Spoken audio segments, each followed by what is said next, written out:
রাধে রাধে ভক্তরা, হুগলির কুলপাই থেকে নির্মলদা তার 12 নম্বর প্রভুর জন্য দেখুন এই সেটটা পারচেসিং করেছে হোলির জন্য। এটা একদম কিন্তু সিকোয়েন্সের কাজ করা আছে, খুব সুন্দর। আর সাথে নিয়েছে ওনার 12 নম্বর প্রভুর জন্য এই বেনারসি কালার, বেনারসির ইয়েলো কালার একটা ড্রেস, রানী কালারে পাড় দিয়েছি। সাথে উনি একটা লাল কালার এরকম নেটের মধ্যে চিকনের কাজ করা আছে সেটা দিয়েছি। আর সাথে ওনার 5 নম্বর, 3 নম্বর এবং ছোট 2 প্রভু আছে, তো তাদের জন্য এই সেটটা নিয়েছে।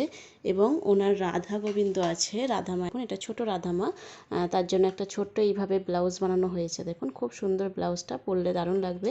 এটা ঘের আছে, কোমরে বেঁধে ব্লাউজটা পরে দেখে ওড়না দিয়েছি। তো এইরকম একটা ওড়না দিয়েছি এবং গোবিন্দর জন্য দিয়েছি ধুতি, জামা এবং ওড়না। আচ্ছা, গোবিন্দের জন্য পাঞ্জাবি খুব একটা দিই না, ওটা অর্ডার দিলে তারপর বানাই, নাহলে এরকম নর্মাল জামা দিই। আর ব্লাউজের জন্য অর্ডার দিতে হয় আলাদাভাবে, যে ব্লাউজ নেবে কি নর্মাল এই রকম জামা নেবে। অনেকে বলছো এগুলো কিভাবে পরাবে, এগুলো নর্মাল যেরকম এইভাবে গোবিন্দকে এরকম মানে হাতের মধ্যে দিয়ে বসিয়ে আর দড়িটা কোমর থেকে কিন্তু বেঁধে দিতে হয়, ব্যাস নর্মাল পরিয়ে এবার নিচে ধুতি পরিয়ে দিতে হয়, সাইডে এরকম দিয়ে ওড়না দিয়ে, কিন্তু যেহেতু ছোট গোবিন্দ ওনার, তো সেইভাবে কিন্তু বানানো হয়েছে। তো আপনাদের যা কিছু লাগবে, যে কোনো ভগবানের লাগবে, অবশ্যই যেটা পছন্দ হচ্ছে যে কাপড়ে, টাকা নাম্বারে হোয়াটসঅ্যাপে মেসেজ করবেন। জয় রাধে।